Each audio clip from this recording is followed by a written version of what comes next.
Halo, assalamualaikum warahmatullahi wabarakatuh. Ketemu lagi bersama saya Ahli Gizi Sehat. Hari ini kita mudah-mudahan selalu sehat ya, tetap semangat dan semoga COVID-19 ini berlalu. Baik, dalam hal menangani masalah COVID-19, tubuh kita mesti harus kuat ya. Hari ini saya mau mengupas sedikit tentang apa saja yang perlu kita lakukan dalam mengkonsumsi bahan makanan. Artinya kita mempunyai pedoman gizi seimbang. Paling tidak ini yang kita lakukan ya. Nah, untuk lebih jelasnya nanti simak video berikut ini. Tapi sebelum itu jangan lupa Anda like, Anda share, Anda bagikan juga ya kalau memang ini bermanfaat bagi orang-orang. Dan jangan lupa di subscribe ya. Dengan Anda subscribe channel ini akan menambah saya bersemangat lagi untuk memberikan info-info terbaik tentang gizi. Oke, terima kasih. Baik, ada beberapa hal yang harus kita lakukan dalam kaidah atau pedoman untuk gizi seimbang ya, agar tubuh kita menjadi tetap sehat ya. Ini memang selalu dianjurkan oleh pemerintah juga ya, kita harus selalu menjaga pola hidup yang sehat, gizi yang seimbang. Apa saja langkah-langkah yang kita lakukan, apa saja yang akan kita lakukan? Pertama, makanlah makanan aneka ragam makanan ya. Artinya kita harus selalu mengkonsumsi bahan makanan itu yang beraneka ragam. Beraneka ragam itu dalam arti adalah selalu ada nasi, ada lauk, ada sayur, ada buah ya.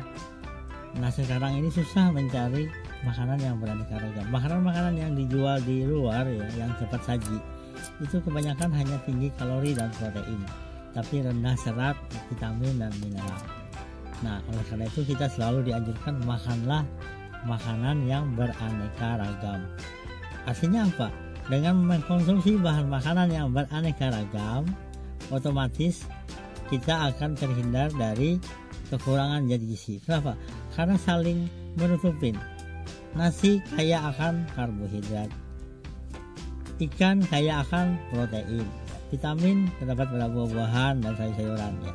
Jadi kalau kita tidak makan sayur, otomatis kita akan kekurangan vitamin dan mineral, dan ini tidak baik bagi kesehatan. Beberapa sebabnya nanti akan terjadi adalah kita bisa kegemukan ya, kita bisa sakit dan lain-lain. Oleh karena itu makanlah beraneka ragam makanan. Jadi kalau itu menghindari bahan makanan, selalu ada nasi, ada lauk hewani, ada lauk nabati, ada sayur dan ada buah. Kalau Anda belum menyajikan makanan seperti ini, atau Anda makan di luar dengan pola yang tidak sesuai dengan kaidah gizi seimbang ya, menggunakan aneka ragam makanan, nah Anda tidak akan mengalami nanti bermasalah ya, bisa obesitas, bisa penyakit-penyakit akibat itu ya. Salah satunya adalah penyakit degeneratif ya, seperti jantung, kolesterol ya, hipertensi, stroke ya, dan lain-lain. Itu yang pertama. Kedua, makanlah makanan sumber energi ya, setengah dari kebutuhan kalori, terutama dari karbohidrat. Jadi kita harus mengkonsumsi bahan makanan yang sumber energi ya, dari karbohidrat. Kenapa? Karena kita perlu sekali untuk tenaga, aktivitas. Otak kita juga perlu makan. Jadi kita harus konsumsi nasi, makanan pokok kita ya, konsumsi karbohidrat ya. Bisa juga yang misalnya tidak bisa nasi ya, dari roti ya, dari ubi, dari jagung dan lain-lain. Yang jelas kita harus mengkonsumsi sumber kalori setengah dari kebutuhan energi ya, itu bisa kita ambil dari karbohidrat. Kalau bisa dari karbohidrat dulu, jangan sampai diambil dari protein ya. Nah, ini yang kedua. Ketiga, batasi penggunaan minyak yang berlebih ya. Nah, ibu-ibu kalau memasak ya, saya sudah ada juga di video saya ini, Anda hati-hati mengkonsumsi minyak yang berlebih ya, karena kecenderungan minyak yang berlebih akan memicu berbagai macam penyakit ya, degeneratif yang lain, dan ini kita tidak menghendaki ya. Kenapa? Karena lemak jenuh, terutama lemak jenuh, dia akan memicu ya kenaikan kolesterol darah, dan ini tidak baik bagi kesehatan ya. Lemak berlebih juga bisa menyebabkan berbagai macam penyakit yang lain. Jadi batasi konsumsi minyak yang berlebih ya.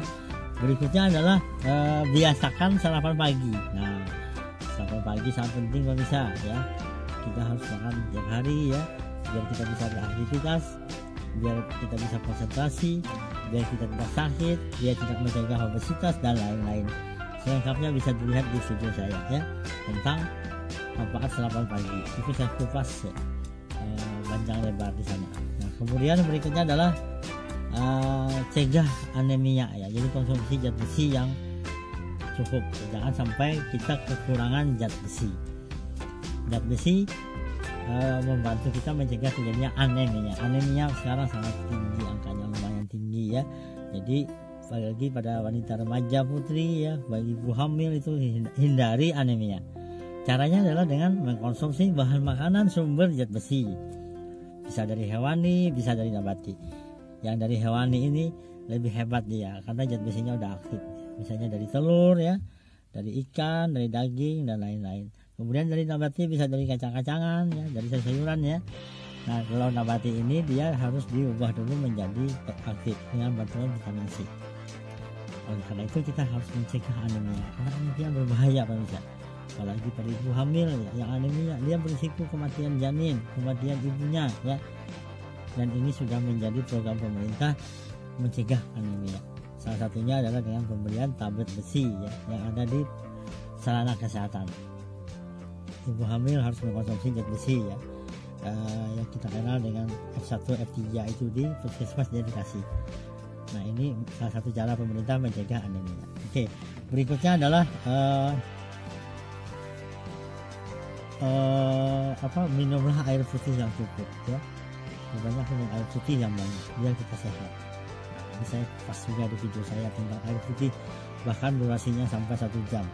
Anda bisa lihat ya, saya kupas semua manfaat dari minum air putih, seperti mencegah batu ginjal, meningkatkan konsentrasi, membuang racun ya, mengencerkan darah dan lain-lain ya. Jadi manfaat minum air putih ini sangat banyak bagi saya. Kemudian berikutnya adalah mengkonsumsi sayur-sayuran ya dan buah-buahan. Selalu mengkonsumsi sayur dan buah, karena saya selalu tekankan di video saya banyak sekali mengupas tentang sayur dan buah, karena sayur dan buah itu kaya vitamin dan mineral, nah, sangat diperlukan oleh tubuh kita ya untuk beraktivitas dan lain-lain. Jadi Anda harus selalu mengkonsumsi sayur dan buah. Sayuran 3 kali sehari, buah 4 porsi sehari. Nah, ini jangan sampai Anda kekurangan ya.